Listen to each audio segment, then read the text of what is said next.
Hello there, and welcome to Earth's History, where we trace the threads of cosmic events that shaped our world, where we look up at the night sky and ask questions about the celestial companion that has watched over Earth for billions of years. Tonight, we're traveling back to witness the most violent, spectacular, world-shattering event in our planet's history, the birth of the moon. This is the story of collision and creation, of destruction and rebirth, of how a Mars-sized world named Theia smashed into the young Earth, and from that catastrophic impact, our moon emerged. If you've ever looked up at the full moon and wondered where it came from, if you've ever felt its pull, literal and metaphorical, and pondered its origin, if you've ever been awed by eclipses or moved by moonlight, you're about to discover something profound. The moon wasn't always there. There was a time, early in Earth's history, when our sky was empty at night, when no large companion hung overhead, when Earth spun alone through space, and then, in a matter of hours, everything changed. A collision occurred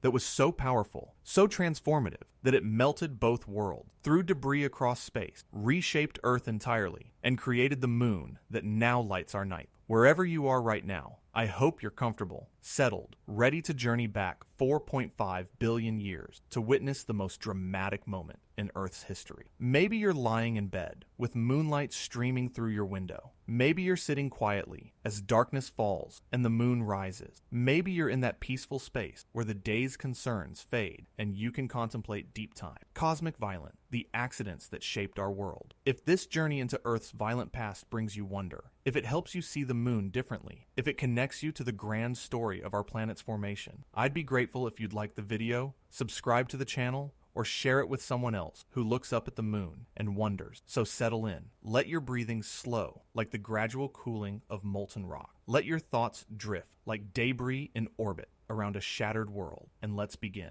Because 4.5 billion years ago, in the chaotic early solar system, two worlds were on a collision course. Earth, still forming, still growing, still hot from its own assembly, and Theia, a planet perhaps the size of Mars, wandering through the inner solar system on an orbit that would intersect with Earth. They were not aiming for each other. Gravity doesn't aim, doesn't plan, doesn't intend, but mathematics is inexorable. Physics relentless. The orbits converge, the distance closed, and one day, one fateful, terrifying, transformative day, Theia struck Earth in a glancing blow that would change both worlds forever. Before we can witness that collision, before we can understand what happened when Theia met Earth, we need to understand the world into which this catastrophe occurred. We need to go back to the very beginning, to the birth of the solar system itself, to understand how planets form, why collisions were common, why the early solar system was a violent, dangerous place where worlds grew through impacts, where the survival of any planet was uncertain. Our story begins 4.6 billion years ago, give or take a few tens of millions of years. The solar system didn't exist yet. In its place was a molecular cloud, a vast region of gas and dust drifting through space, cold and dark, composed mostly of hydrogen with traces of heavier element, oxygen, carbon, nitrogen, silicon, iron, the products of previous generations of stars that had lived, died, and scattered their enriched material into space. Something disturbed this cloud, perhaps a nearby supernova. A massive star exploding at the end of its life sent a shockwave rippling through space. Perhaps the cloud simply accumulated enough mass that its own gravity began to dominate. Whatever the trigger, a region of the cloud began to collapse, to fall inward under its own gravity, growing denser, warmer, spinning faster as it contracted. This is how stars are born. As the cloud collapsed, most of its mass fell toward the center, heating up through compression, eventually becoming so hot and dense that nuclear fusion ignited. The sun was born, a new star blazing to life, beginning its long career of converting hydrogen into helium, releasing energy that would warm the inner solar system for billions of years. But not all the material fell into the sun. Some remained in orbit, forming a disk around the young star. The protoplanetary disk, a swirling plane of gas and dust from which planets would eventually form. This disk was vast, extending billions of kilometers from the sun, and it was differentiated by temperature. Close to the sun, where temperatures were high, only materials with high melting points could condense. Metals like iron and nickel, minerals like silicon, volatile materials, water, methane, ammonia, remained gaseous, couldn't form solids, were blown outward by radiation pressure and the solar wind. Farther from the sun, beyond what's called the frost line. Temperatures were low enough that volatile materials could freeze into ice. Here, the building blocks of planets included not just rock and metal, but also vast quantities of ice, making planet formation more efficient because there was simply more material available. This temperature gradient is why the inner planets, Mercury, Venus, Earth, Mars, are rocky, composed primarily of silicates and metal, while the outer planets, Jupiter, Saturn, Uranus, Neptune, are gas and ice giant, massive worlds with thick atmospheres of hydrogen and helium surrounding cores of rock and ice. But planets didn't form instantaneously. The process took time, millions of years, and it was gradual, chaotic, violent. It began with dust. Tiny particles in the protoplanetary disk, micrometers to millimeters in size, collided as they orbited the sun. Sometimes these collisions were gentle enough that the particles stuck together through van der Waals forces, weak molecular attractions that could bind small grains into slightly larger clumps. These clumps grew, attracting more dust,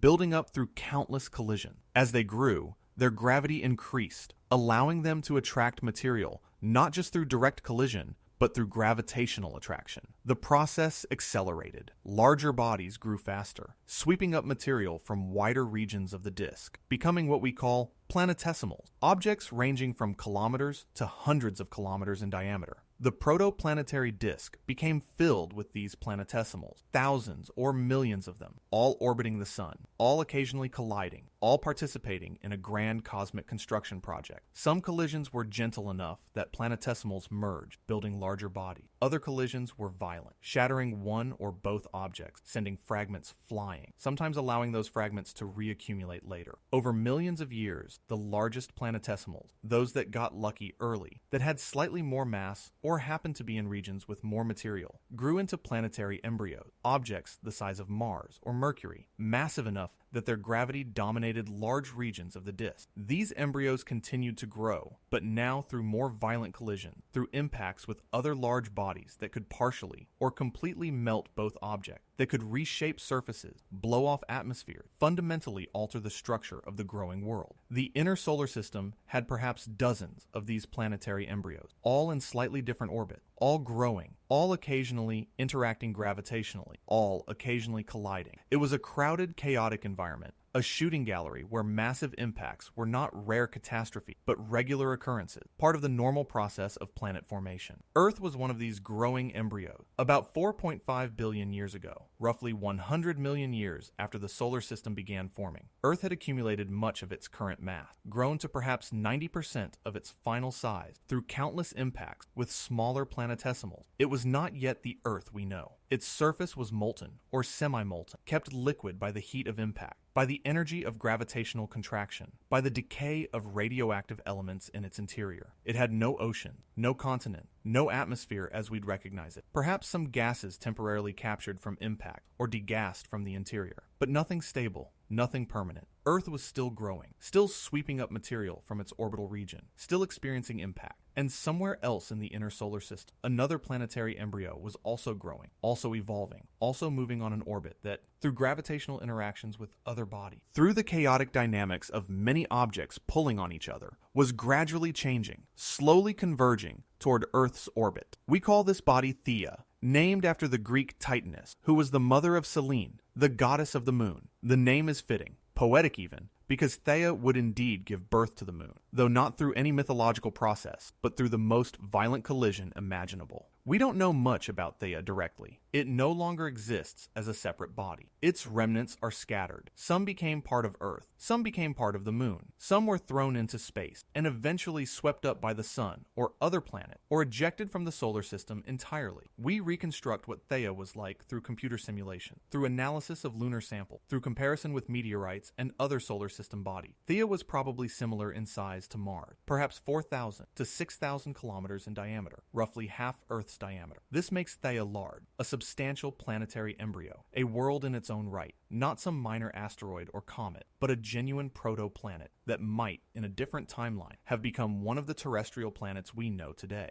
Theia had a differentiated structure, almost certainly. This means its interior had separated into layers, a dense iron-nickel core at the center, surrounded by a silicate mantle of lighter rock. This differentiation occurs naturally in large bodies because denser materials sink while lighter materials rise, a process driven by gravity and facilitated by heat that makes the interior soft enough for materials to flow. Theia's surface would have been molten, or semi-molten, like Earth, still hot from formation, still experiencing impact. It probably had no atmosphere to speak of, or only a thin temporary envelope of gas that would have been stripped away by the solar wind or lost to space through the body's relatively weak gravity. It was not a habitable world, not a place where life could exist. It was a ball of hot rock and metal, still in the process of becoming a planet, still growing, still evolving, and it was on a collision course with Earth. Not immediately. The collision didn't happen right away. Theia and Earth orbited the Sun for perhaps millions of years in similar but not identical orbit, occasionally passing relatively close. Their orbits gradually being modified by gravitational interactions with each other and with other planetary embryos still present in the inner solar system. Over time, through a process that was essentially random, essentially chaotic, the orbits converged. Perhaps a close encounter with another embryo changed Theia's orbit slightly. Perhaps mutual gravitational tugs between Earth and Theia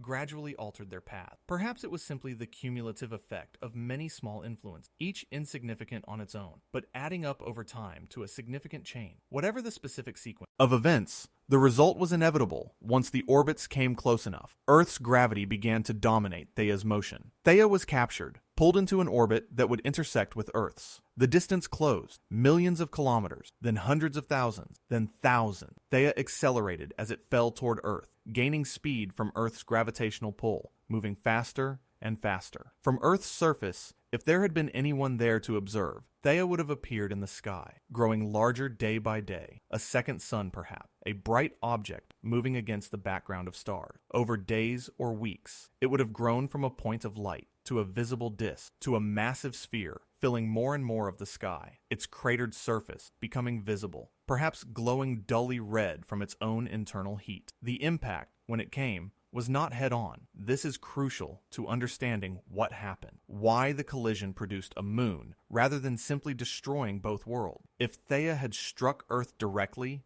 at a perpendicular angle, the collision would have been even more catastrophic. Both worlds would have been completely disrupted, shattered into fragments, possibly destroying both entirely or leaving only a severely damaged Earth struggling to reaccumulate. Instead, Theia struck Earth at an angle, a glancing blow that was still devastating, but that allowed some of Earth's structure to remain intact. The exact angle is debated. Simulations suggest something around 30 to 45 degrees from horizontal, but the key point is that it was oblique, not perpendicular. Imagine, as best you can, that moment of impact. Theia, moving at perhaps 4 to 5 kilometers per second, about 15,000 kilometers per hour, strikes Earth's surface. The first point of contact experiences pressures and temperatures beyond imagination. Rock behaves not as solid, but as fluid, as gas almost. Shockwaves propagate through both bodies at speeds of several kilometers per second, compressing material ahead of them, releasing that compression behind them in waves of incredible violence. The collision lasts hours, not minutes, because Theia is large and the impact is grazing. As Theia's leading edge strikes Earth, the trailing edge is still approaching, still tens of thousands of kilometers away. Material from both bodies is thrown into space at velocities exceeding escape velocity. Other material is heated to tens of thousands of degrees, vaporized, turned into a plasma of ionized atoms glowing brilliant white or blue. The energy release is staggering, difficult to comprehend. The impact released energy equivalent to billions or trillions of nuclear weapons. Energy comparable to the output of the sun for days or weeks. Enough energy to melt both worlds, to vaporize portions of their surfaces, to reshape continents, if continents had existed, which they didn't, to completely transform both bodies. Earth's surface, where the impact occurred, was obliterated. Rock turned to liquid, then to vapor. A crater formed,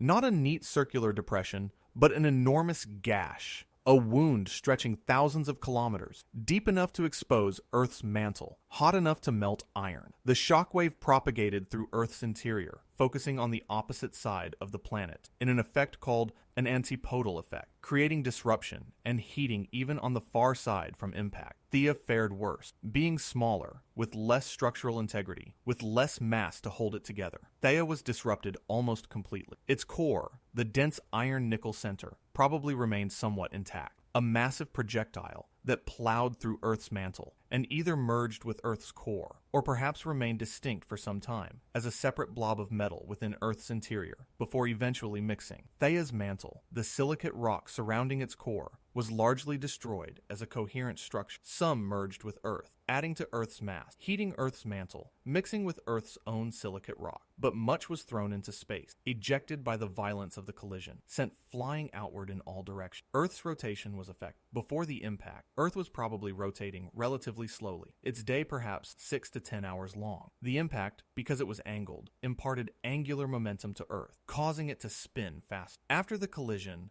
Earth's day was perhaps 5 hours long, the planet rotating rapidly on its axis, bulging at the equator from centrifugal force. The impact also tilted Earth's axis. Earth's axial tilt, the angle between its rotation axis and the plane of its orbit around the Sun, is currently about 23.5 degrees. This tilt is responsible for seasons, for the variation in sunlight at different latitudes throughout the year. Before the Theia impact, Earth's tilt might have been different, perhaps smaller. The collision changed it, leaving Earth with the tilt it has maintained for billions of years. But the most important consequence of the impact, the one we're most concerned with, was the debris. Enormous amounts of material, rock, metal, vapor, were thrown into space by the collision. Some of this material was ejected at velocities exceeding Earth's escape velocity, about 11 kilometers per second, and was lost to space forever, eventually falling into the Sun, or being swept up by other planets, or wandering through the solar system as small asteroids. But much of the ejected material, perhaps more than half, was thrown into space at velocity below escape velocity. This material went into orbit around Earth, forming a ring of debris encircling the planet. This ring was not like Saturn's ring, not thin and composed of small particles. This was a massive structure, containing perhaps the mass small moon, or even a large moon, extending tens of thousands of kilometers from Earth, composed of a mixture of solid rock, molten droplets, and vaporized material condensing into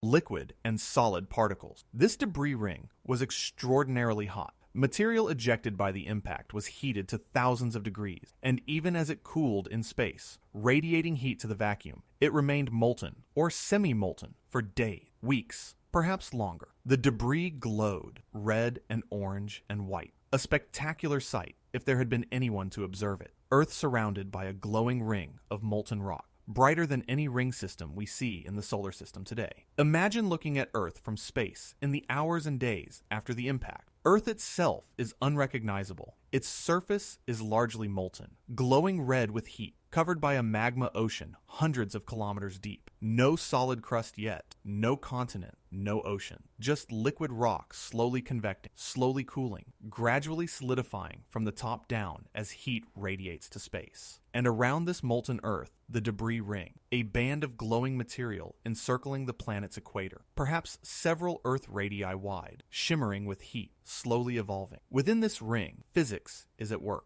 The solid particles and molten droplets are colliding, sometimes gently enough to stick together, sometimes violently enough to shatter or splash apart. Gravity is pulling material together, trying to form larger bodies, but the ring is close to Earth, within what's called the Roche limit, a distance inside which tidal forces from Earth's gravity are stronger than the self-gravity of any object trying to form. The Roche limit is important. For a moon of similar density to Earth, the Roche limit is about 2.5 Earth radii, about 16,000 kilometers from Earth's center. Inside this distance, Earth's tidal forces, the difference in gravitational pull on the near and far sides of an object, are strong enough to prevent material from coalescing into a single large body. Objects trying to form are pulled apart by tides before they can grow large. But outside the Roche limit, beyond about 16,000 kilometers from Earth's center, material can accumulate. Here, self-gravity dominates over tidal forces. Particles can stick together, can merge, can build larger and larger bodies without being torn apart. The debris ring probably extended both inside and outside the Roche limit. Material inside the limit couldn't form a moon, but it could interact, could collide, could exchange momentum. Through these interactions, material gradually moved, spreading out within the ring. Some material moved inward, eventually falling back to Earth, raining down on the still molten surface. Other material moved outward, beyond the Roche limit, where it could begin to accumulate. This process took time. The ring didn't instantly form a moon. Instead,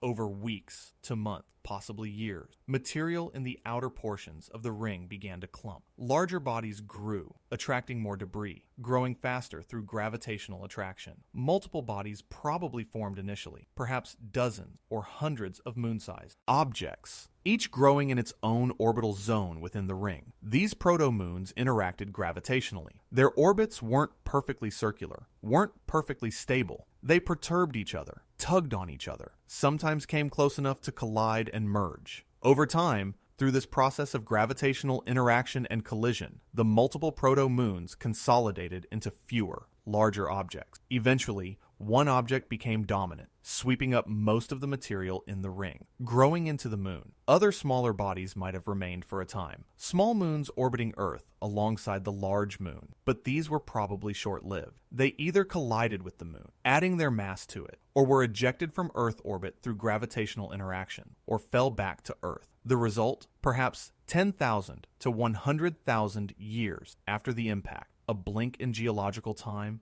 was a single, large moon orbiting Earth. This moon was not yet the moon we know. It was much closer to Earth, perhaps only 25,000 to 30,000 kilometers away, compared to the current 384,000 kilometers. It was still hot, still partially molten from the heat of the impact and from the energy of its own formation. Its surface was covered by a magma ocean, similar to Earth, slowly cooling, slowly solidifying, but it was recognizably the moon. It had roughly the mass it has today, about 1.2% of Earth's mass. It had a similar composition, largely silicate rock, with a small iron core. It orbited Earth in the plane of Earth's equator because it formed from material ejected, mostly along Earth's equator, by the glancing impact. And it was tidally locked, or quickly becoming so, meaning it always showed the same face to Earth, its rotation synchronized with its orbit by Earth's strong tidal force. From Earth's surface, if the surface had been solid enough to stand on, which it wasn't yet, the moon would have been spectacular, 15 times larger in apparent diameter than the moon appears today, dominating the sky, filling perhaps 30 degrees of arc from edge to edge, showing incredible detail, lava plains, impact craters, mountain ranges if any had formed yet, all visible to the naked eye in incredible resolution. And it moved quickly across the sky because it was so close, and because Earth's day was so short. The moon would rise and set multiple times per day, racing across the heaven in hours. This early moon also raised enormous tides on Earth. Tides are caused by the differential gravitational pull of the moon on different parts of Earth. The side facing the moon is pulled more strongly than Earth's center, which is pulled more strongly than the far side, creating bulges of material on both sides. When those bulges are in the ocean, we get water tide. When Earth's crust was still partially molten, the tides were much larger, raising bulges of molten rock, hundreds of meters high, maybe more. These tides dissipated energy through friction, through the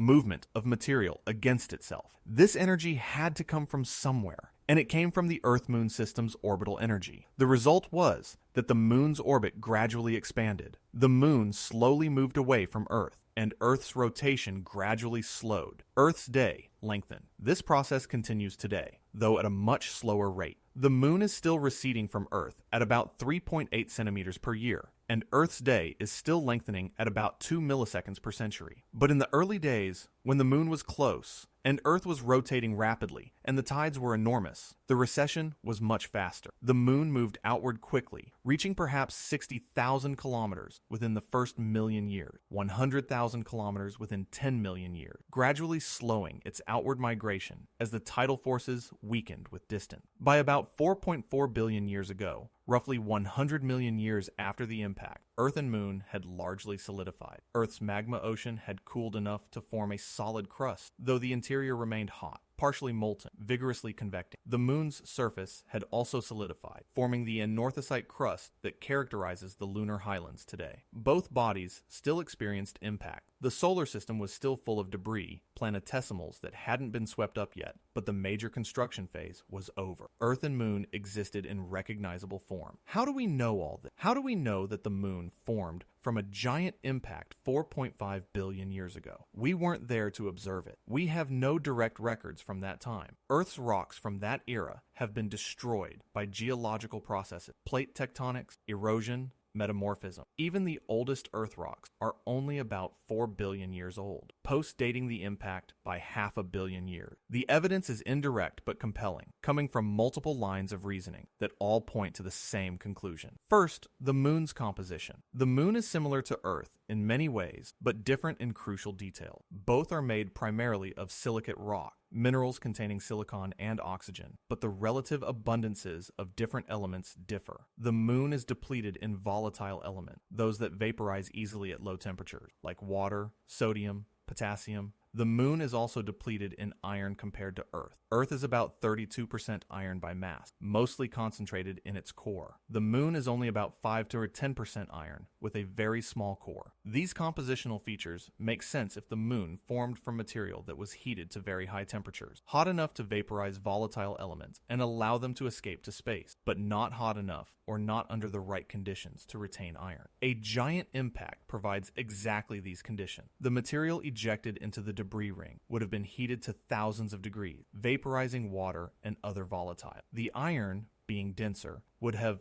largely stayed with Earth or Theia, sinking toward the cores of both bodies, not being preferentially ejected into the ring. Second, isotopic similarities. Different elements come in different isotopes. Variants with the same number of protons, but different numbers of neutrons. The relative abundances of isotopes vary slightly between different bodies in the solar system, a result of different formation conditions, different source materials, different processes. Earth and moon rocks have almost identical isotopic compositions for many elements: oxygen, tungsten, titanium, chromium. This similarity suggests that Earth and moon formed from the same material or from very similar material. If the moon had formed elsewhere in the solar system and been captured by Earth's gravity, we'd expect its isotopic composition to be different from Earth's, because different regions of the solar system have measurably different isotopic signatures. If the moon had formed alongside Earth from the same disk of material, but as a separate body, we might still expect some differences due to different conditions in different parts of Earth's orbit. But the near-identical isotopic compositions suggest that the moon formed from Earth material, or from material that mixed thoroughly with Earth's material. A giant impact does this. Material from both Earth and Theia is heated, vaporized, mixed in the debris cloud, then condenses to form the moon. The isotopic homogeneity results from this mixing. Interestingly, the isotopic similarity also constrained models of the impact. Early simulations suggested that most of the moon's material came from Theia, not Earth. But if Theia had a different isotopic composition from Earth, which most bodies in the solar system do, then the moon should have Theia's isotopic signature, not Earth. The fact that the moon's composition matches Earth's so closely suggested either that Theia happened to have the same isotopic composition as Earth, possible but unlikely, or that more Earth material ended up in the moon than early models predicted. More recent simulations, using supercomputers and more sophisticated physics, have found scenarios where the moon is composed more of Earth material than Theia material, or where the impact mixed material so thoroughly that the resulting moon has an intermediate composition indistinguishable from Earth's. These newer models better match the isotopic evidence. Third, Earth's angular momentum. The Earth-Moon system has unusually high angular momentum. The combined rotational and orbital motion is greater than we'd expect for Earth alone. Where did this extra angular momentum come from? A giant impact delivered at an angle can impart angular momentum to the system, explaining why Earth spins relatively quickly, even though it's slower now than immediately after impact, and why the moon orbits relatively far from Earth. Fourth, Earth's axial tilt. As mentioned, Earth's axis is tilted about 23.5 degrees from perpendicular to its orbital plane. This tilt is larger than for most planets and is stable over billions of years, maintained by the moon's gravitational influence. A giant impact could have created this tilt, setting Earth spinning at an angle that has persisted ever since. Fifth, the lack of other plausible scenarios. Before the giant impact hypothesis became widely accepted in the 1980s and 1990s, there were three main theories for the moon's origin. Fission theory. The moon split off from Earth while Earth was rotating rapidly, perhaps thrown off by centrifugal force. This was Darwin's idea. Charles Darwin's son,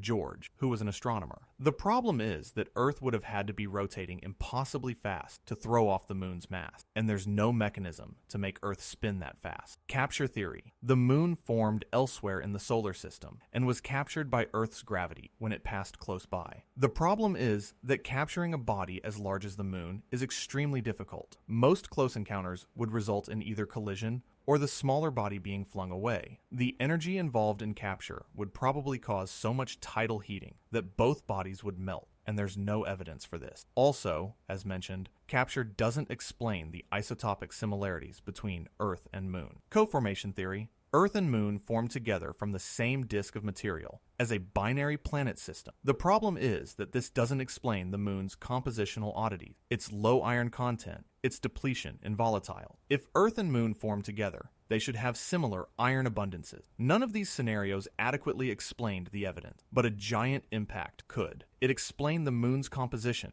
the isotopic similarities, the angular momentum, the tilt, everything. When researchers first seriously modeled giant impacts in the 1970s and 1980s using early computer simulations, they found that such impacts could produce debris rings that would coalesce into moons with properties matching our moon. The hypothesis gained credibility through the 1980s and 1990s as more detailed simulations were run, as lunar samples from the Apollo missions were analyzed in more detail, as our understanding of planetary formation improved. Today, the giant impact hypothesis is the standard model, accepted by almost all planetary scientists, though details are still being refined. Let's talk about those lunar samples, because they provide crucial evidence. Between 1969 and 1972, the Apollo missions brought back 382 kilograms of lunar rock and soil from 6 different landing sites. These samples were analyzed extensively and continue to be analyzed today using increasingly sophisticated techniques. The Apollo samples confirmed that the moon's surface is ancient. The oldest lunar rocks are about 4.5 billion years old, dating to shortly after the moon's formation. These rocks are anorthosites, light-colored igneous, rocks rich in the mineral plagioclase feldspar. They form the lunar highland, the bright regions visible from Earth.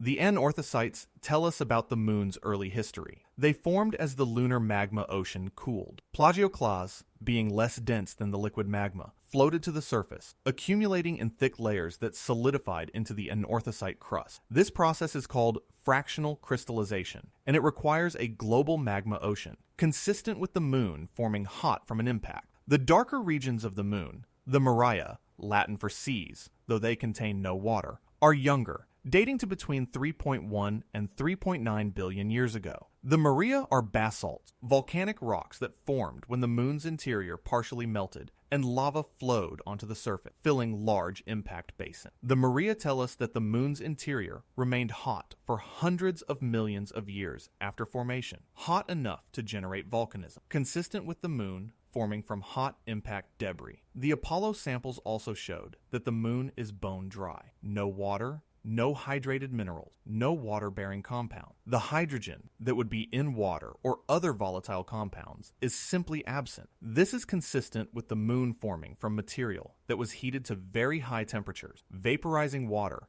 and allowing it to escape to space. Interestingly, more recent discoveries using orbital spacecraft with sensitive instruments have detected traces of water ice in permanently shadowed craters near the lunar poles. This water is not native to the moon's formation, but was delivered later by comets or water-bearing asteroids impacting the surface. The ice survived only in cold traps, craters that never see sunlight, where temperatures are cold enough to preserve ice for billions of years. The Apollo samples also provided precise measurements of isotopic composition. As mentioned, the oxygen isotopes, the titanium isotopes, the chromium isotopes in lunar rocks are almost identical to Earth within measurement error. This was surprising when first discovered, because other solar system bodies have measurably different isotopic signatures. It implied that the Moon and Earth are made of the same material, supporting the giant impact hypothesis. One isotope in particular, tungsten 182, provided crucial timing information. Tungsten 182 is produced by the radioactive decay of hafnium 182,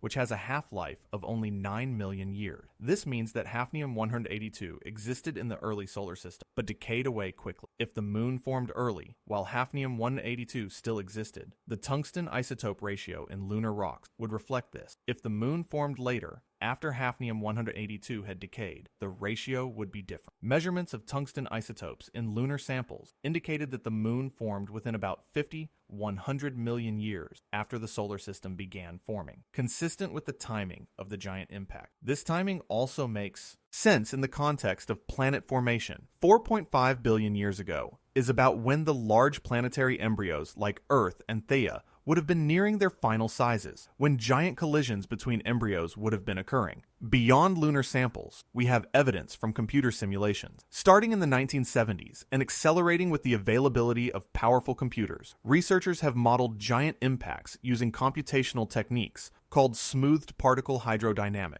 SPH, or more recently, grid-based method. These simulations model Earth and Theia as collections of particles or cells, each representing a chunk of rock or metal with specific properties: density, temperature, pressure. The simulation calculates gravitational forces between all particles, calculates how they move and collide, calculates how pressure and temperature change during the impact, tracks how material is heated, melted, vaporized, and ejected into space. Early simulations were crude, with limited resolution and simplified physics, but they showed that a giant impact could produce a debris disk that would coalesce into a moon. As computers became more powerful and models more sophisticated, simulations could include more realistic physics, equation of state models that accurately describe how rock behaves under extreme pressure, models of vaporization and condensation, better gravity calculations, higher resolution. Modern simulation, running on supercomputers with millions of particles or cells, can model the impact in extraordinary detail. They show the shockwave propagating through both bodies, show material being ejected at different velocity, show the debris disk forming and evolving, show proto-moons accumulating from the debris. Different simulations test different impact parameters, different sizes for Theia, different impact velocities, different impact angles, to see which scenarios produce results matching what we observe about the moon. The simulations have revealed that the details matter. The moon we see today, its size, composition, orbit, is best reproduced by a relatively narrow range of impact scenarios. Too small an impactor, and there's not enough material to make the moon. Too large, and Earth might be destroyed entirely. Too fast an impact, and too much material is lost to space. Too slow, and the debris doesn't reach orbit. Too direct an angle, and the impact is too destructive. Too shallow, and the bodies might not merge properly. The Goldilocks scenario that works best has Theia about Mars size, impacting at 4 to 5 kilometers per second, at an angle of 30 to 45 degrees. This produces enough ejected material to form the moon, leaves Earth largely intact though severely damaged, imparts the right amount of angular momentum, and creates the compositional features we observe. Recent simulations have explored even more extreme scenarios. Some researchers have proposed that Theia was much larger than Mars, possibly as large as Earth itself, and that the impact was even more violent than traditionally thought. These synestia models suggest that the impact created a synestia, a new type of planetary structure, a donut-shaped mass of vaporized rock surrounding Earth, extending tens of thousands of kilometers into space, spinning rapidly. According to these models, both Earth and Moon condensed from this synestia, which would explain their similar isotopic compositions even better than traditional models. Other researchers have proposed multiple impacts, not just one. Perhaps Theia hit Earth, then a second large body hit later, or perhaps several medium-sized bodies hit in succession. These scenarios might also explain some of the moon's features, though they're generally considered less likely than a single large impact, because multiple giant impacts would be less probable statistically. The point is that while the giant impact hypothesis is well established, the details are still being worked out. Science is iterative, constantly refining our understanding as new evidence emerges, as new techniques become available, as more sophisticated models are developed. The basic picture that the moon formed from debris created by a Mars-sized impactor striking Earth 4.5 billion years ago is very solid. The specifics, exactly how large the impactor was, exactly what angle, exactly how the debris evolved into the moon, are still areas of active research. Let's return to the story, to what happened after the moon formed, after it coalesced from the debris ring, after it began its existence as Earth's companion. The early moon was a very different place from the moon we see today. As mentioned, the moon was close to Earth, perhaps 25,000, 30,000 kilometers away, and it was hot, still partially molten from its formation. Its surface was covered by a magma ocean, liquid rock hundreds of kilometers deep, glowing red with heat. This magma ocean cooled over time, radiating heat to space, solidifying from the top down. As the magma cooled, minerals began to crystallize out of the liquid, forming solid crystals that either floated or sank, depending on their density. Dense minerals like olivine and pyroxene, rich in iron and magnesium, sank toward the bottom, forming the moon's mantle. Less dense minerals like plagioclase feldspar floated to the top, accumulating in thick layers that would become the lunar crust. This process of fractional crystallization took perhaps 10 million to 100 million years. Eventually, the entire magma ocean solidified, leaving the moon with a layered structure, a small iron core at the center, a thick mantle of dense silicate rock, and a lighter crust of anorthosite floating on top. This is the basic structure the moon has retained to the present, though modified by subsequent impacts and volcanic activity. The anorthosite crust is thick, perhaps 30-40 kilometers on average, thicker than Earth's crust. It's also ancient, dating to this early period of crystallization. When we look at the bright lunar highlands through a telescope, or with the naked eye, we're seeing this ancient crust, formed within the first 100 million years of the moon's existence. But the moon's early history wasn't peaceful after the magma ocean solidified. The solar system was still full of debris, planetesimals, asteroids, comets, left over from planet formation. These objects continued to bombard the inner planets and their moons for hundreds of millions of years in what's called the late heavy bombardment, though recent research questions whether there was a distinct late bombardment or just a gradual tail-off of impacts from the formation era. Regardless of the exact timing and intensity, the moon was heavily impacted. Being smaller than Earth, with weaker gravity, the moon couldn't capture much of an atmosphere, even if one tried to form, so there was no protection from impact. And having no plate tectonics, no geological activity to resurface and erase old craters, the moon preserved a record of these ancient impacts. The largest impacts created enormous basins, circular depressions, hundreds or thousands of kilometers in diameter. The Imbrium Basin, Mare Serenitatis, Mare Tranquillitatis, the Crisium Basin, these are all impact structures, scars from enormous collisions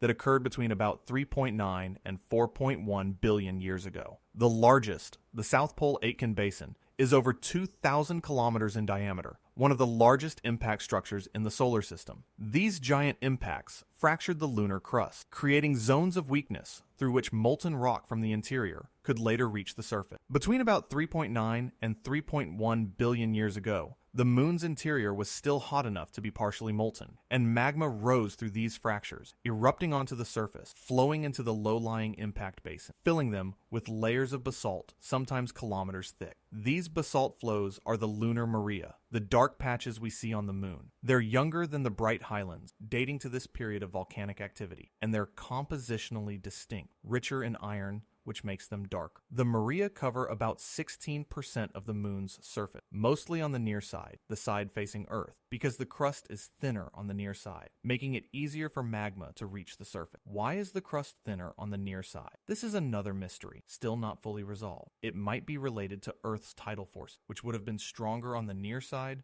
perhaps affecting how the magma ocean crystallized. Or it might be related to a large impact that preferentially thinned the near side crust. Or it might simply be chance, a consequence of how crystallization proceeded in the cooling magma ocean. The Maria are the last major geological activity on the moon. After about 3.1 billion years ago, the moon's interior cooled enough that volcanic activity ceased. Since then, the moon has been essentially geologically dead, with only impacts modifying its surface. Craters continue to accumulate, but at a much slower rate than in the early solar system, because most of the debris has been cleaned up, swept up by planets, or ejected from the inner solar system. The moon we see today is therefore ancient, a preserved snapshot of what planets looked like billions of years ago. Earth's surface has been completely reworked by plate tectonics, erosion, and biological activity. No Earth rocks survive from the first 500 million years of Earth's history, but the moon preserves a record of that time, frozen in its ancient crust, visible in its craters, accessible if we're willing to go there, and study it. This is one reason why studying the moon is scientifically valuable. It's not just interesting in its own right, but is a window into early solar system history, a place where we can see and touch rocks that date to the period of planet formation. Rocks that can tell us about conditions in the early solar system, about the bombardment history, about how planets evolved. The Apollo astronauts understood this. When they walked on the moon, collected rocks, took photographs, set up experiments, they were doing science of extraordinary importance. The samples they brought back have been studied for over 50 years and continue to yield new insight. Some samples have never been opened, preserved for future analysis, with techniques that don't exist yet. Let's think about the moon's influence on Earth, because the moon isn't just a passive companion, but has played crucial roles in shaping Earth's environment, Earth's climate, possibly even the evolution of life. The most obvious influence is tide. The moon's gravity pulls on Earth, creating bulges in the ocean, high tides on the side facing the moon, and on the opposite side, low tides in between. As Earth rotates, different locations move through these bulges, experiencing high and low tides throughout the day. Tides affect coastal ecosystems profoundly. The intertidal zone,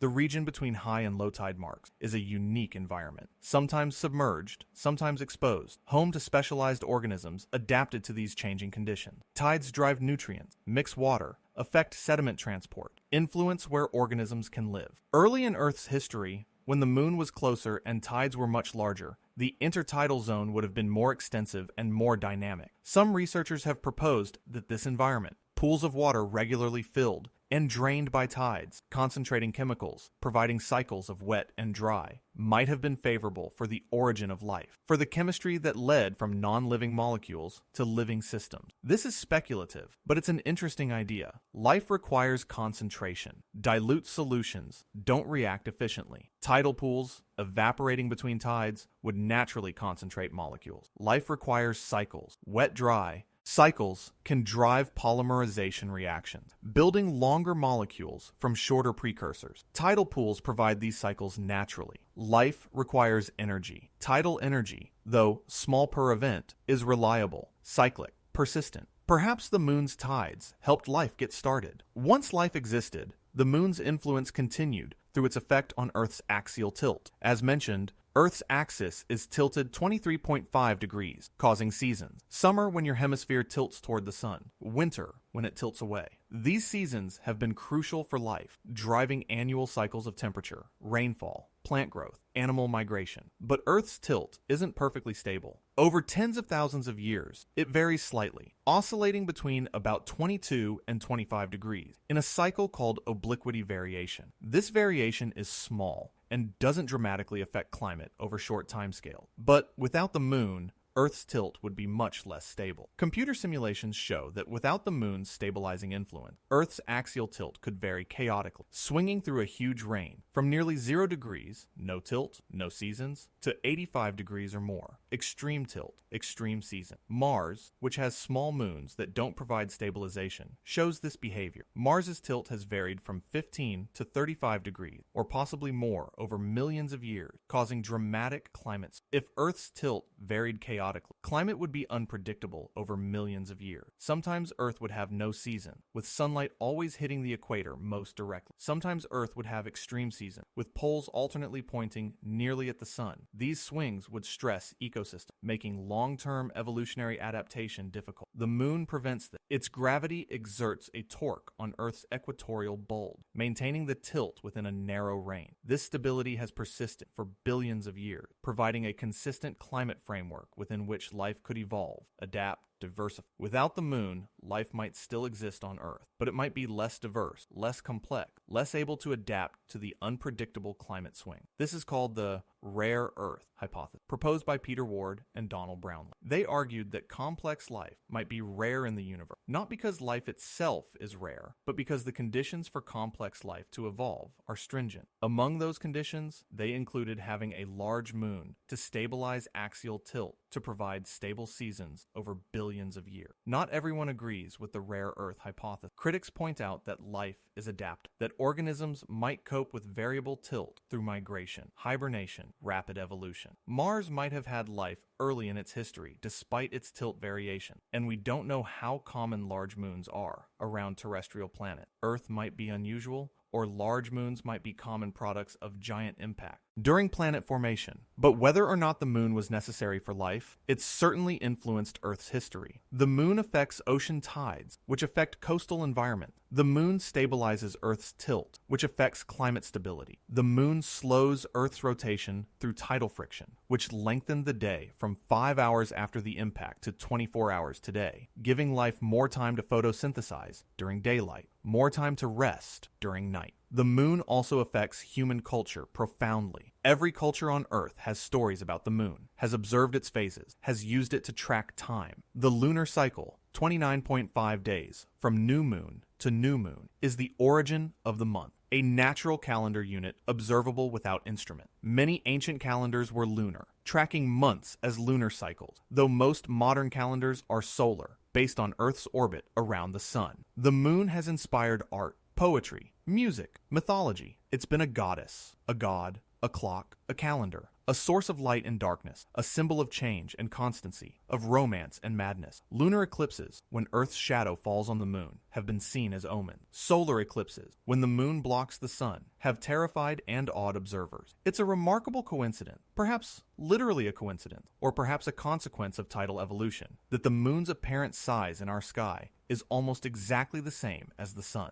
The moon is 400 times smaller than the sun, but also 400 times closer, so they appear the same size. This makes solar eclipses spectacular, with the moon just barely covering the sun's disk, allowing the sun's corona to be visible. This coincidence won't last forever. As the moon continues to recede, it will appear smaller in the sky. Already, some solar eclipses are annular rather than total, with the moon not quite large enough to cover the sun completely, leaving a ring of sunlight visible around the moon's silhouette. In the distant future, hundreds of millions of years from now, all solar eclipses will be annular, and total solar eclipses will be impossible because the moon will be too far away, too small in apparent size. Similarly, the moon's recession means tides will weaken over time. Earth's rotation will continue to slow. The day will continue to lengthen, eventually reaching an equilibrium where Earth's day equals the moon's orbital period. At that point, Earth will be tidally locked to the moon, just as the moon is already tidally locked to Earth. The same side of Earth will always face the moon, and the moon will hang motionless in the sky from one hemisphere, never visible from the other. This equilibrium is billions of years away, far enough in the future that the sun will have evolved off the main sequence, expanded into a red giant, possibly engulfed Earth and moon entirely. So we don't need to worry about it practically. But it's interesting to contemplate, to realize that the Earth-Moon system is still evolving, still changing,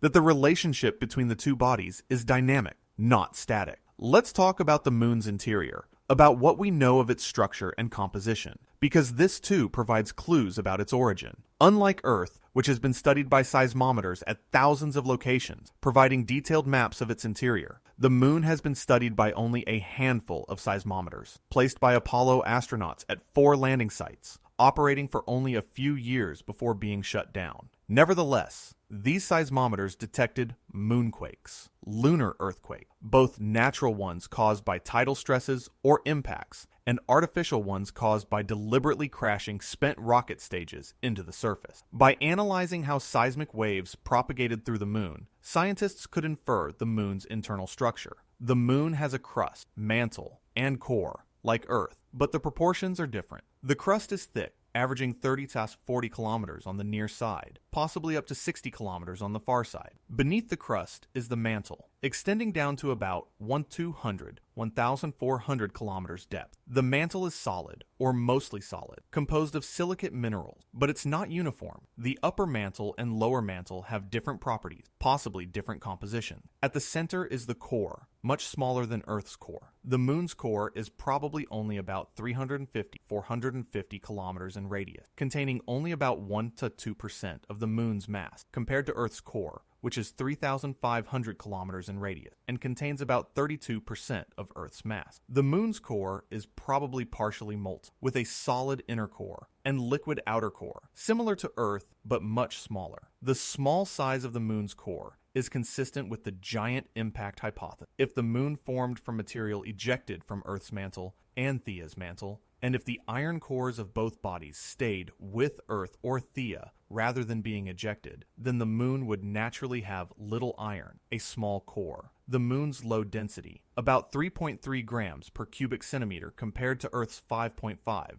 reflects this lack of iron. The moon's small core also explains why the moon has no global magnetic field. Earth has a strong magnetic field, generated by convection in its liquid iron core, a dynamo process that converts kinetic energy into magnetic energy. The moon's core is too small to sustain such a dynamo, at least not currently. The moon does have weak localized magnetic fields in some regions, recorded in lunar rock, evidence that the moon might have had a global magnetic field early in its history, when its core was hotter and more vigorously convected. But that field disappeared perhaps 3 to 4 billion years ago as the core cooled, and since then, the moon has been magnetically quiet. This makes the moon vulnerable to solar radiation. Charged particles from the sun that would be deflected by a magnetic field instead strike the moon's surface directly, slowly breaking down rock, creating the fine powdery regolith that covers the surface. The regolith is actually quite interesting. It's not like soil on Earth, which is composed of broken rock mixed with organic matter. Lunar regolith is purely inorganic, composed of tiny rock fragments and glass beads created by countless micrometeorite impacts. Over billions of years, impacts have pulverized the surface, mixing and churning it, creating a layer several meters thick in most places. Walking on the moon, as Apollo astronauts described, involves sinking slightly into this powder, leaving deep boot prints that will last for millions of years because there's no wind or water to erase them. The regolith sticks to everything, clinging electrostatically, a constant nuisance for equipment and spacesuits. It's also abrasive, wearing down surfaces, problematic for machinery. But the regolith is also scientifically valuable. It contains a record of the solar wind, of cosmic rays, of micrometeorite bombardment, all preserved in the grains at the microscopic level. Studying regolith samples provides information about the history of the sun, about radiation in space, about the flux of small impactors over billions of years. The moon's surface is also geographically interesting, despite its lack of current geological activity. The highlands and Maria create a stark contrast, bright and dark regions visible even with the naked eye. Some cultures see a face, the man in the moon, in this pattern. Others see a rabbit or a woman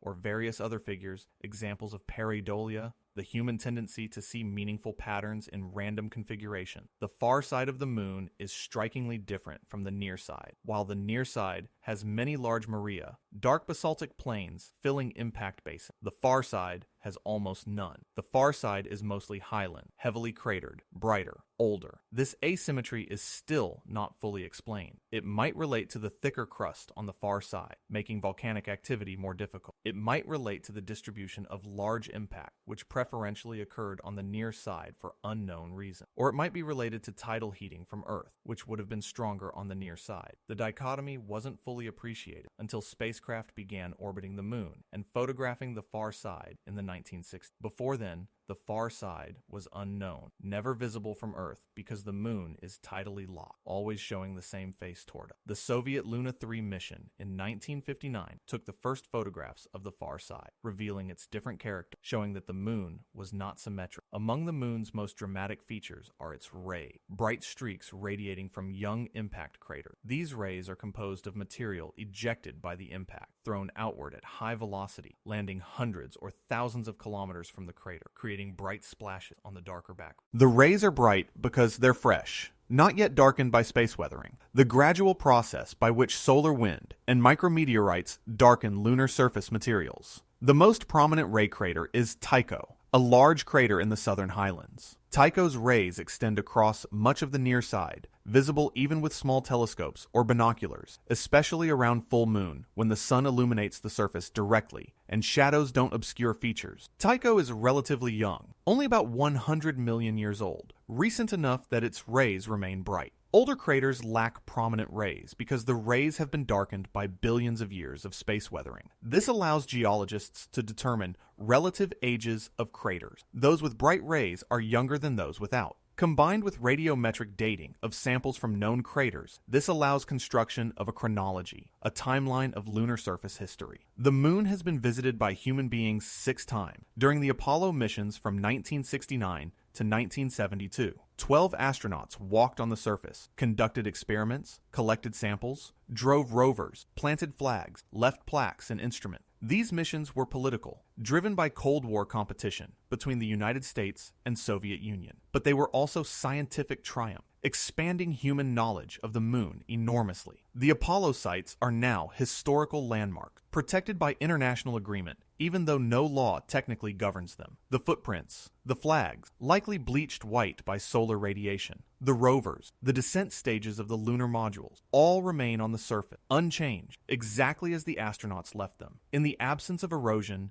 they'll last millions of years, monuments to humanity's first steps on another world. But we haven't returned since 1972. The political will and funding disappeared after Apollo, and for 50 years, no humans have left low Earth orbit. Robotic missions have continued. Orbiters, landers, rovers from NASA, ESA, China, India, Japan, Israel, others, but no people. That's changing. Multiple nations and private companies are planning crewed moon missions for the 2020s and 2030s. NASA's Artemis program aims to land astronauts on the moon's south pole, where permanently shadowed craters might contain accessible water ice. China is planning crewed mission. SpaceX is developing the Starship vehicle, partly for lunar mission. A new era of lunar exploration is beginning. The motivation is partly scientific. There's still much to learn about the moon, especially regions not visited by Apollo, but also economic and strategic. The moon might contain valuable resources, water ice that can be split into hydrogen, and oxygen for rocket fuel, metals that could be mined, helium-3 that might someday fuel fusion reactor. The moon could serve as a base for deeper space exploration, a stepping stone to Mars and beyond, a place to test technology and techniques for living off Earth. Whether this new lunar era materializes as envisioned remains to be seen. Space exploration is expensive, politically vulnerable, technically challenging, but the moon remains accessible, only 3 days away by rocket. Close enough that communication is nearly instantaneous, close enough that rescue missions are conceivable if something goes wrong. And beyond practical considerations, the moon draws us. It's part of our sky, part of our culture, part of our history. Returning to the moon,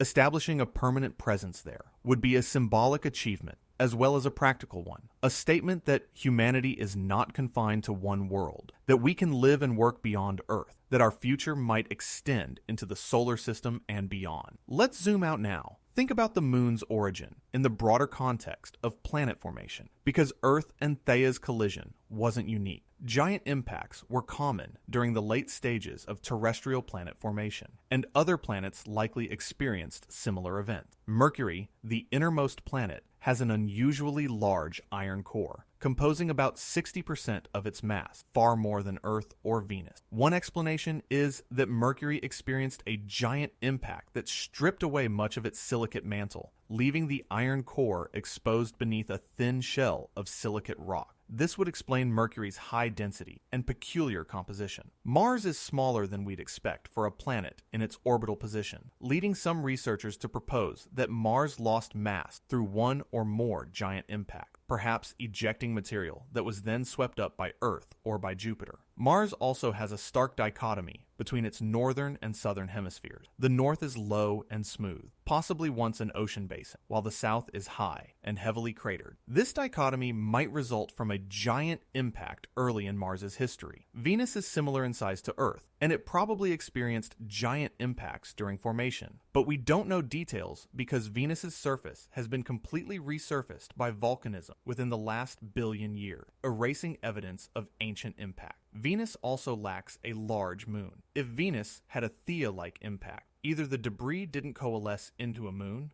or the moon spiraled back into Venus and was destroyed, or perhaps Venus's impact geometry was different, not producing a stable moon. Uranus has an extreme axial tilt, 98 degrees, meaning it essentially rolls around the sun on its side, its poles sometimes pointing nearly at the sun. This unusual tilt is best explained by a giant impact that knocked Uranus over early in its history. Uranus's moons might have formed from debris from this impact, similar to how Earth's moon formed. Pluto's large moon Charon is proportionally much larger relative to Pluto than our moon is to Earth. The Pluto-Charon system is sometimes called a binary planet because the center of mass around which both orbit lies outside Pluto. Surface in space between the two bodies. Charon likely formed from a giant impact into Pluto, perhaps during the late heavy bombardment when large impacts were still common even in the outer solar system. So giant impacts and the formation of large moons from impact debris are not unique to Earth. They're a natural consequence of planet formation, of the chaotic process by which planetary embryos collided and merged to form the planets we see today. Earth's moon is the most thoroughly studied example, but it's part of a broader pattern. This pattern extends beyond our solar system. As we've discovered thousands of exoplanets, planets orbiting other stars, we're finding that planetary systems are diverse, with architectures ranging from orderly to chaotic. Many exoplanets likely experience giant impacts during formation. Some might have large moons, possibly habitable, though detecting moons around exoplanets is extremely difficult with current technology. The search for exomoons, moons around exoplanets, is an active area of research. Large moons around planets in the habitable zone, the region where liquid water could exist on a surface, might themselves be habitable, might host life, might be more common than habitable planets. Jupiter's moon Europa and Saturn's moon Enceladus have subsurface oceans beneath icy shells, possibly habitable environment. If similar moons exist around exoplanets in habitable zone with thinner ice shells or even exposed oceans, they could be prime targets in the search for extraterrestrial life. Our moon is not habitable in any conventional sense. No atmosphere, no water, extreme temperature, harsh radiation. But studying the moon teaches us about planet formation, about impact process, about the evolution of planetary body. The moon is a laboratory for planetary science, accessible enough that we can visit it, study it in detail, learn lessons applicable to understanding other worlds. Let's contemplate what it means that the moon exists because of a catastrophe, because of a collision so violent that it melted worlds, threw debris across space, fundamentally altered Earth's structure and composition. It's sobering to think that our existence, our planet's habitability, might depend on what appears to be an accident, a chance collision 4.5 billion years ago. If Theia had missed Earth, if the orbital dynamics had been slightly different, if Theia had been captured into orbit instead of colliding, or if it had struck at a different angle or velocity, the outcome could have been very different. Earth might not have a large moon. Earth's tilt might not be stable. Earth's day might be much longer or shorter. The distribution of volatile elements might be different, affecting ocean formation,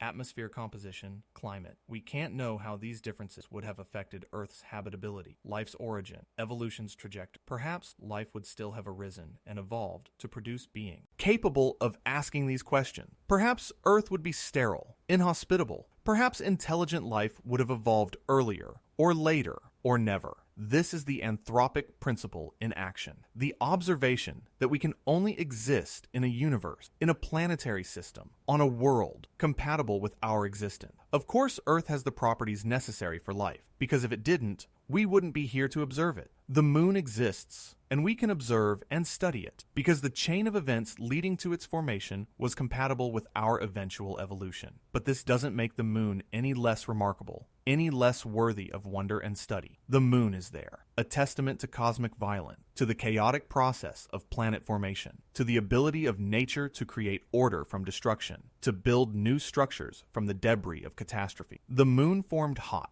from molten material and cooled over millions of years. Life on Earth, when it eventually arose, emerged from chemistry, from simpler molecules building more complex ones, from self-replicating systems evolving into cells. Both the moon's formation and life's origin involved organization, structure emerging from disorder, complexity arising from simplicity. There's a poetry in this parallelism, in the idea that both our planet and our cosmic companion are products of natural process, of physics and chemistry operating over deep time, of order arising naturally when conditions are right. Neither required supernatural intervention, miraculous creation, design by intelligence. Both are comprehensible, explicable through natural law, through processes we can study, model, understand. This is the power of science, to look at the world, to ask how it came to be, to develop explanations based on evidence and logic, to test those explanations against new observation, to refine our understanding iteratively. The giant impact hypothesis wasn't handed down from authority. It was proposed, debated, tested,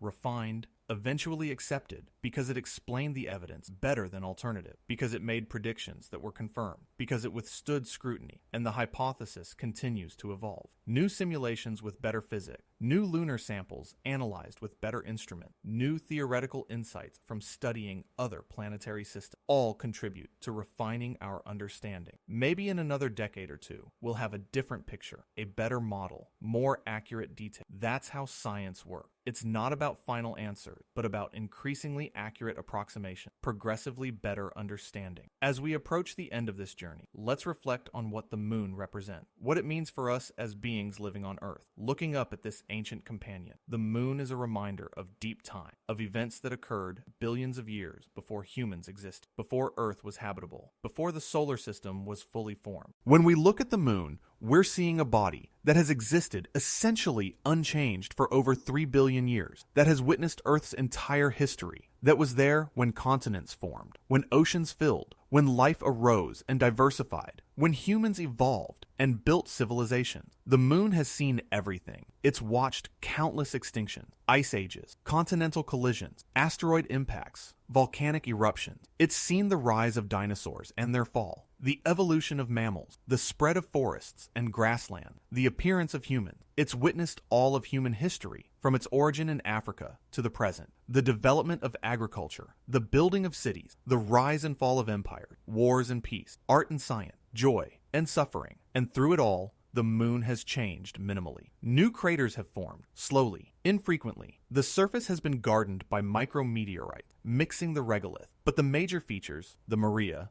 the highlands, the large craters, have remained essentially constant, a stable backdrop against which Earth's drama unfolds. The moon is also a reminder of our interconnection with the cosmos, of the fact that we live in a universe of immense scale and antiquity, that our planet is part of a larger system, that events in space affect us profoundly. The moon's gravity raises tides, stabilizes our tilt, affects our culture. The sun provides energy for life. Asteroid impacts have caused extinction. Cosmic rays mutate DNA, driving evolution. We're not separate from the universe, but embedded in it, products of it, subject to its laws and influences. The moon demonstrates that we can understand the cosmos through observation, through reason, through science. We can figure out where the moon came from, how it formed, what it's made of, how it affects Earth. We can send spacecraft to orbit it, land on it, collect samples, bring them back for analysis. We can model its formation in computers, can test our models against evidence, can refine our understanding. This is extraordinary when you think about it. We're apes who evolved on the African savanna, whose brains developed to solve problems of survival, finding food,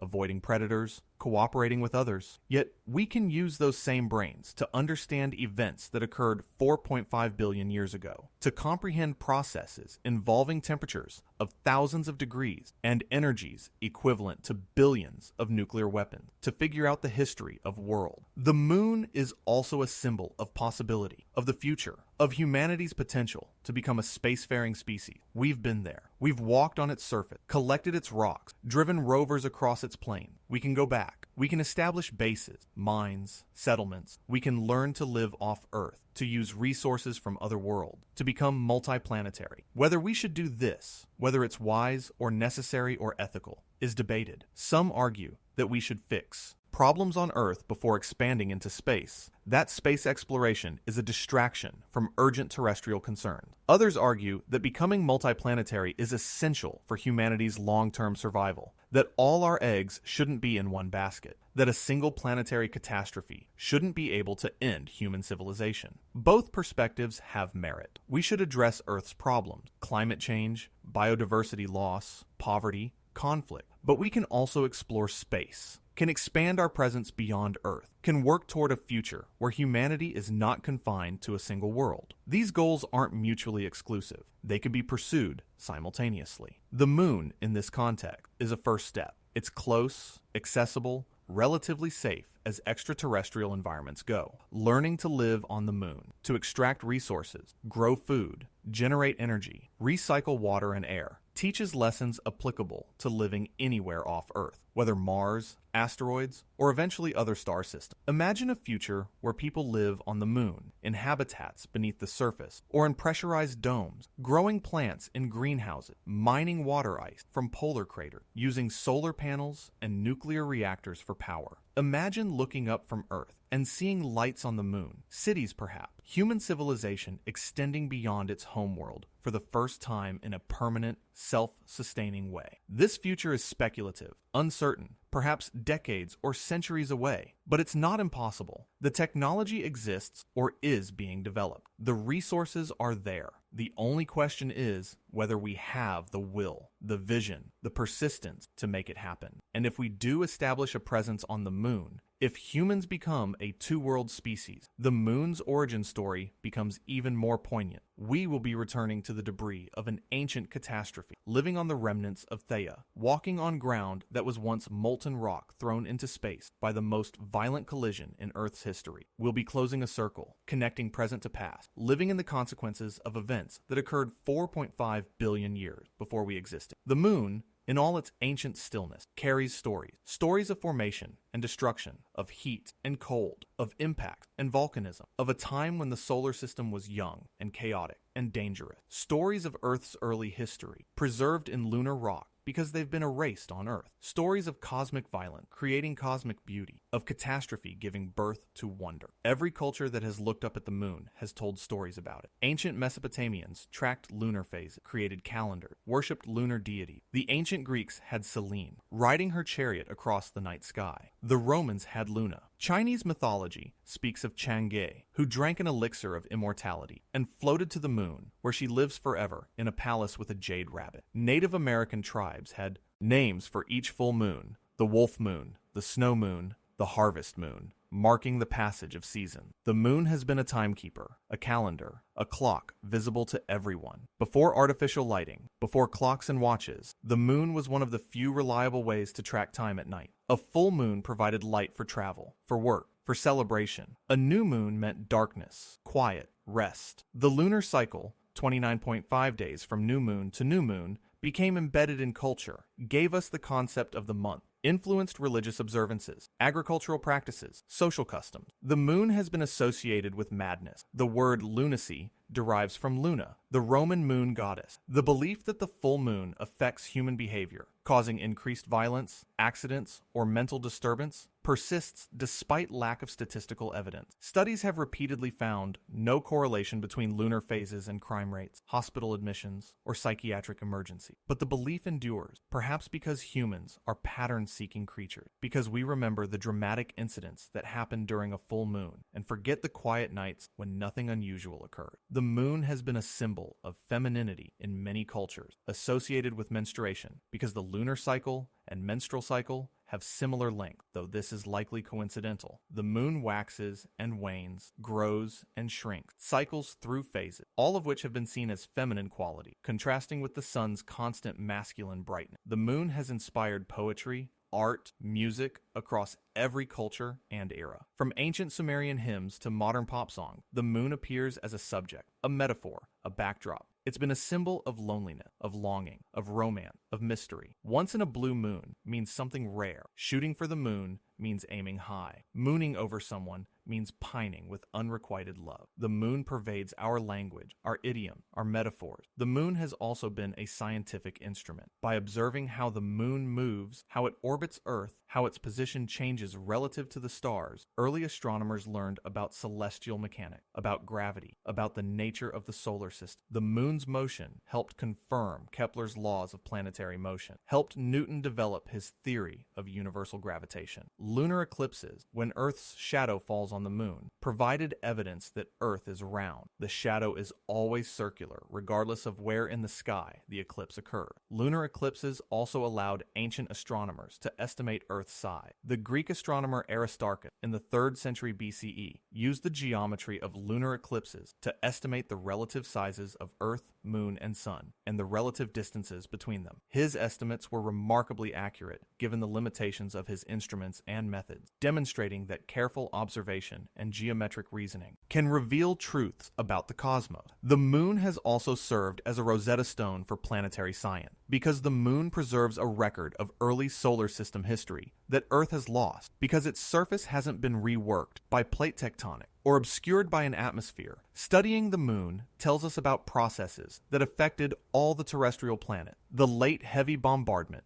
a period of intense impacts between about 4.1 and 3.8 billion years ago, is recorded in lunar rocks and craters. This bombardment affected Earth too, possibly destroying early life if it had already arisen, possibly delivering water and organic molecules that helped life get started. The moon's cratering record has been used to calibrate impact rates throughout the inner solar system. By dating lunar rocks brought back by Apollo and correlating those dates with crater densities at the collection sites, scientists developed a chronology relating crater density to age. This lunar cratering chronology can then be applied to other bodies, Mars, Mercury, asteroids, allowing geologists to estimate surface ages based on crater count, even without sample return mission. This technique isn't perfect. It assumes that impact rates have been similar across the inner solar system, which isn't exactly true. Jupiter's gravity affects the orbits of asteroids and comets, funneling some toward the inner planet, potentially creating different impact rates at different locations. But the lunar chronology provides a baseline, a reference against which other surfaces can be compared. The moon has taught us about volcanism on airless bodies. The mare basalts, those dark plains filling ancient impact basins, formed from lava flows, quite different from terrestrial volcanism. With no atmosphere to provide pressure, lunar eruptions were probably fire fountains, sprays of molten droplets thrown high above the surface, falling back as glass beads and fragments. Some of these beads, found in lunar soil sample, contain tiny bubbles of volcanic gas trapped when the droplets solidify, providing information about the composition of the moon's interior and the conditions of eruption. The moon has taught us about space weathering, the gradual alteration of surface exposed to the space environment. Solar wind particles, mostly protons and electrons, constantly bombard the lunar surface. Cosmic rays, high-energy particles from supernova explosion and other energetic events strike the surface. Micrometeorite, dust grain-sized fragments of asteroids and comets, pepper the surface at velocities of tens of kilometers per second. These processes darken the surface, break down minerals, create nanophase iron particles that absorb light, amorphize crystal structure. Understanding space weathering is important for interpreting observations of asteroids and other airless bodies. When we observe an asteroid spectrum, the way it reflects sunlight at different wavelengths, we're seeing a weathered surface, not fresh material. To understand the asteroid's composition, we need to account for weathering effects, and the moon provides a laboratory where we can study these effects in detail, with samples we can analyze in the lab. The moon has taught us about tidal forces, about how gravitational interactions between bodies can dissipate energy, transfer angular momentum, circularize orbit.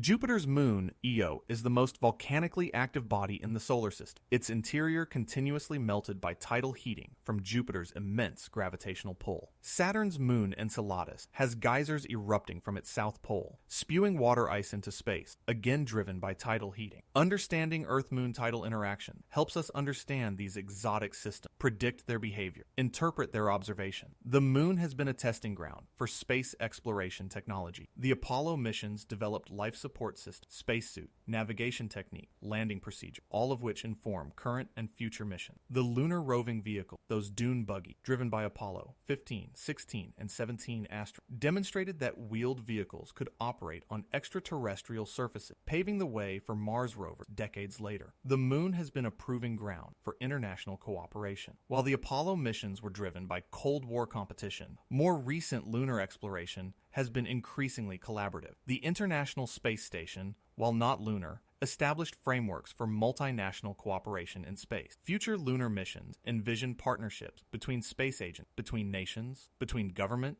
and private entities. The Artemis Accord, established by NASA and partner nations, set principles for lunar exploration, peaceful purposes, transparency, interoperability, emergency assist, registration of space objects, release of scientific data, protection of heritage sites, extraction and utilization of space resources, deconfliction of activity, orbital debris mitigation. These principles aim to prevent conflict, ensure safety, promote cooperation, and establish norms for behavior on and around the moon. Whether these principles will be effective, whether nations will adhere to them when commercial interests are at stake, when resources are being extracted, when territory is being claimed, remains to be seen. Space law is still evolving, still being tested, still adapting to new reality. The Outer Space Treaty of 1967 established that celestial bodies cannot be claimed by nation, that space exploration should benefit all humanity, that weapons of mass destruction cannot be placed in space. But the treaty was written before commercial space activities were feasible, before resource extraction was practical, before the current resurgence in lunar exploration. As humans return to the moon, as we potentially establish permanent bases, as we begin extracting resources, legal and ethical questions will arise. Who owns lunar resources? Can companies claim mining rights? How do we prevent environmental damage? Preserve scientific sites? Protect the moon's historical and cultural value? These questions don't have clear answers yet, but they'll need to be addressed as lunar activities expand. The moon also raises philosophical questions about our place in the universe, about our relationship with nature, about progress and exploration. Should we go to the moon? Should we alter it, mine it, potentially pollute it? Or should we preserve it as a pristine wilderness, a monument to natural processes, a place undisturbed by human activity? There's a tension between utilization and preservation, between seeing the moon as a resource to be used and seeing it as a heritage site to be protected. This tension exists on Earth too. Wilderness preservation versus development, conservation versus exploitation. But on the moon, it takes on new dimensions because the moon has no indigenous life, no ecosystems to protect in the biological sense, but it does have scientific value, cultural significance, and a kind of pristine beauty that would be lost if it became industrialized. Some argue that humans have a responsibility to expand into space, to become a multi-planet species, to ensure our long-term survival, and that the moon is a necessary stepping stone. Others argue that we should first prove we can live sustainably on Earth, can manage our home planet responsibly before we export our problems to other worlds. Both perspectives have merit. We do face existential risks, asteroid impacts, climate change, nuclear war, pandemic that could devastate or end human civilization. Establishing a presence on the moon or Mars provides a backup, a lifeboat, insurance against single-point failure. But we also need to be good stewards of Earth, need to address the urgent challenges we face here, need to demonstrate wisdom and foresight before we expand our footprint beyond our home world. The moon, in this debate, is both symbol and reality. Symbolically, it represents humanity's aspiration to explore, to expand, to transcend our limit, to reach for something beyond ourselves. Realistically, it's a specific place with specific challenges and opportunity, a nearby world where we can test technology and develop capability for deeper space exploration. Perhaps the answer isn't either or, but both and. We can work to solve Earth's problems and explore space. We can preserve parts of the moon while developing others. We can extract resources where it makes sense while protecting scientifically and culturally significant sites. The moon is large, about the same surface area as Africa and Australia combined, with room for multiple uses, multiple values, multiple approaches. Let's think about what future lunar explorers might discover, what mysteries remain to be solved, what questions we haven't yet thought to ask. Despite 6 Apollo landings, despite dozens of robotic missions, the moon still holds secrets. The moon's interior structure is still not fully understood. We have seismic data from only 4 Apollo seismometers, operating for only a few years, insufficient to map the interior in detail. We know there's a crust, mantle, and core, but the exact boundaries, the composition at different depths, the presence of partial melt zones, the size and state of the core, all these remain uncertain. Future missions, with networks of seismometers operating for years, could create detailed 3-dimensional maps of the lunar interior, revealing structure and composition with precision. The moon's far side, especially the South Pole Aitken Basin, is intriguing. This enormous impact crater, over 2,000 kilometers in diameter and up to 8 kilometers deep, may have excavated material from the moon's deep crust or even the upper mantle. Studying rocks from the basin floor could provide samples of the lunar interior without having to drill, offering insights into the moon's composition and differentiation. The basin also shows unusual mineral compositions, with elevated concentrations of iron and titanium, possibly indicating exposed mantle material. But interpretations are complicated by the fact that the basin has been filled with basaltic lava flows, overprinting the original impact material. Disentangling impact ejecta from volcanic material requires careful fieldwork, detailed sampling, laboratory analysis, work best done by humans on the surface. The moon's permanently shadowed regions, craters near the poles that never see sunlight, harbor water ice, and possibly other volatile materials. These cold traps have been accumulating material for billions of years, potentially preserving a record of volatile delivery to the inner solar system, of cometary compositions, of the history of water in the Earth-Moon system. Sampling these deposits could reveal when water began arriving, where it came from, how much has been delivered over time. The water ice in these cold traps is also practically valuable. Water is heavy, expensive to launch from Earth. If lunar water can be extracted, purified, and used for life support, or split into hydrogen and oxygen for rocket fuel, it reduces the cost and complexity of lunar operations dramatically. A lunar base with local water resources is much more feasible than one dependent on water shipped from Earth. Extracting lunar water isn't trivial. The ice is mixed with lunar regolith, probably in low concentration, frozen solid at temperatures around 40 Kelvin, 230 degrees Celsius. Mining and processing this material, separating ice from rock, melting and purifying the water. All this requires energy, equipment, engineering, but it's doable with current or near-term technology, and multiple space agencies and companies are developing systems to do exactly this. The moon may also contain helium-3, a rare isotope that is scarce on Earth, but more abundant in the lunar regolith, because it's implanted by the solar wind. Helium-3 is proposed as fuel for fusion reactors, which would produce energy without radioactive waste, a potentially clean, inexhaustible power source. But fusion power using helium-3 is still theoretical,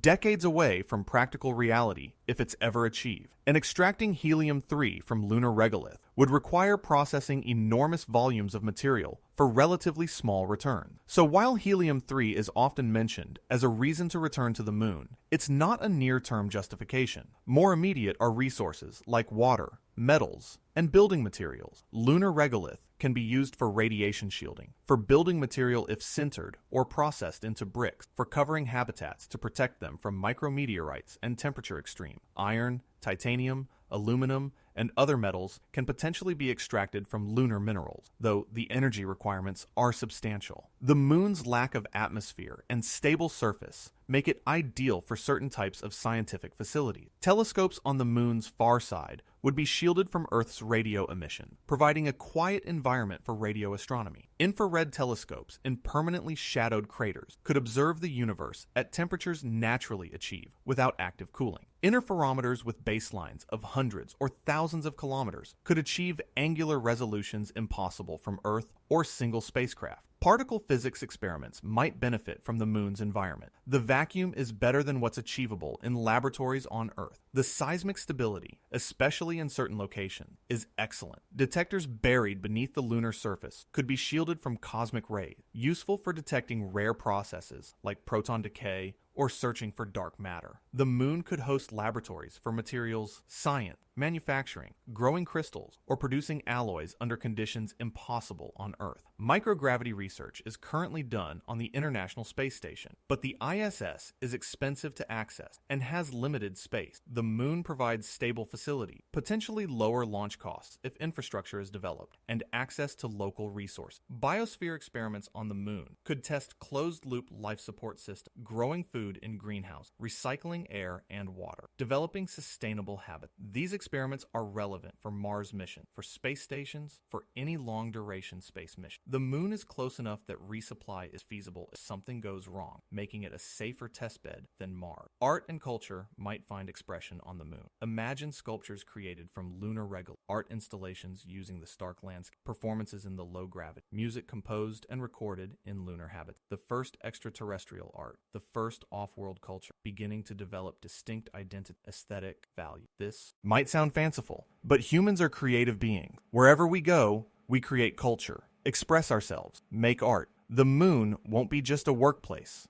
just a mining outpost, just a science station. It will be a place where people live, work, dream, create. And in doing so, They'll make the moon not just a destination, but a home. Let's return to the story of the moon's formation, synthesize what we've learned, reflect on the meaning and significance of this ancient event. The moon formed 4.5 billion years ago from debris created when a Mars-sized body called Theia struck the young Earth in a glancing collision. The impact melted both worlds, threw enormous amounts of material into space, and from that debris, the moon coalesced. This isn't just a dry scientific fact. It's a profound statement about the nature of the solar system, about how planets form, about the role of chance and violence in creating the worlds we see. The moon exists because of a catastrophe, because of what appears to be an accident, a random collision in the chaotic early solar system. But perhaps accident isn't the right word. Collisions between planetary embryos weren't rare during the late stages of terrestrial planet formation. They were expected,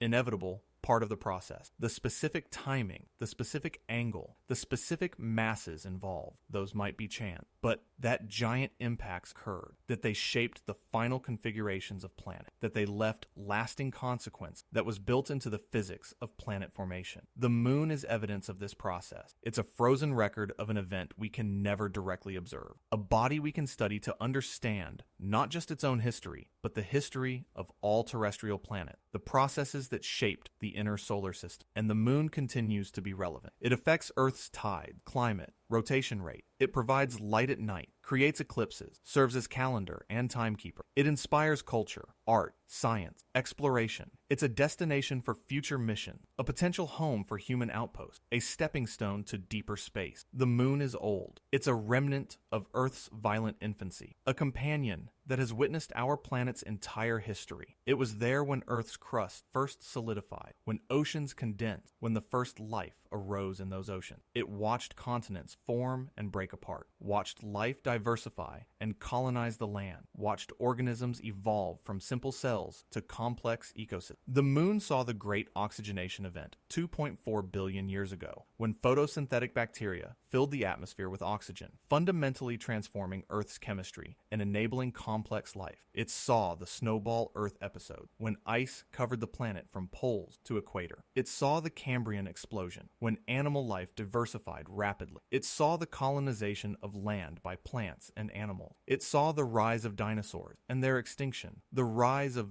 mammals, the evolution of humans. And through all this, the moon remained essentially unchanged. Its surface was bombarded occasionally by new impacts, adding craters to the ancient landscape. But the major features, the Maria, the highlands, the ancient basins, remained constant. The moon is a stable point of reference in a changing world, a reminder that while Earth's surface is dynamic, transformed repeatedly by geological and biological processes, not everything changes. Not everything is temporary. There's comfort in that, perhaps. In a human life filled with change, with uncertainty, with impermanence, the moon is constant. The same face that looked down on ancient Sumerians, on Egyptian pharaohs, on Chinese emperors, on Roman senators, on medieval peasants, on Renaissance artists, on Victorian scientists, that same face looks down on us today. And it will look down on our descendants, on whoever comes after us, on future civilizations we can barely imagine. The moon is a witness. It has seen everything Earth has done, everything that has happened on our planet, all the triumphs and tragedies, all the beauty and horror of Earth's history, and it remembers in a sense. The moon's rocks contain isotopes created by cosmic rays, accumulated over billions of years, recording the flux of radiation through space. The moon's craters record the history of impacts. The moon's Maria record, ancient volcanism. The moon is an archive, a library written in stone,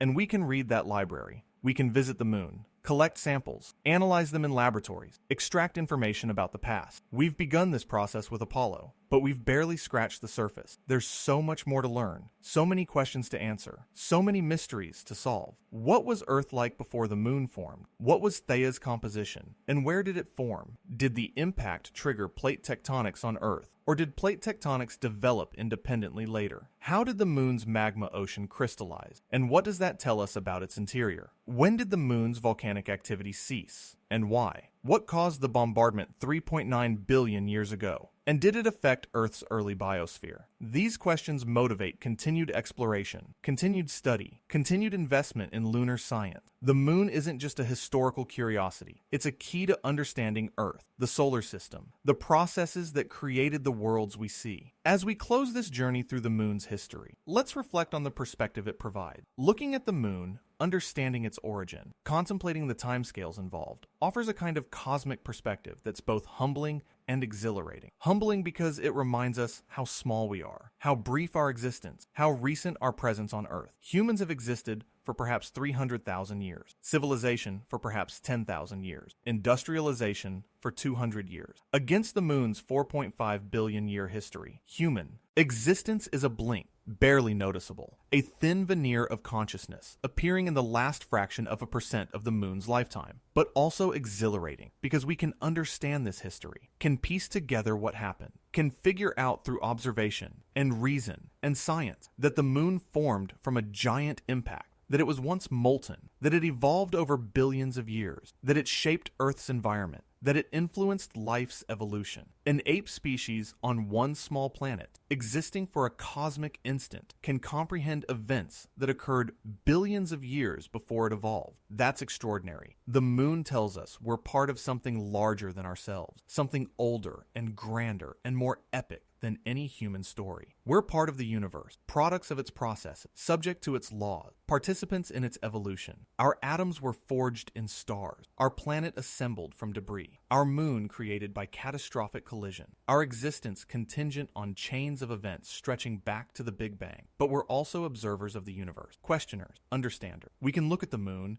and ask where it came from. We can develop hypotheses, test them, refine our understanding. We can appreciate the beauty of the moon, not just aesthetically, but intellectually, understanding the processes that created that beauty, the history written in its features, the story it tells about cosmic evolution. The moon reminds us that destruction can create beauty, that catastrophe can lead to creation, that order can emerge from chaos. The moon formed from one of the most violent events in Earth's history, from an impact that melted worlds through debris across space, fundamentally altered both bodies. But from that violence, something beautiful emerged, a companion for Earth, a light in the night sky, a body that has shaped our planet's environment and influenced life's evolution. This pattern repeats throughout the universe. Stars form from collapsing clouds, a process driven by gravity's inexorable pull. Stars die in supernova explosions, violent events that destroy the star but scatter its enriched material into space, seeding future generations of stars and planets. Black holes form from the collapse of massive stars, extreme objects that warp space-time, but also serve as engines of galaxy evolution, regulating star formation, driving jets of energy across cosmic distance. The universe is both destructive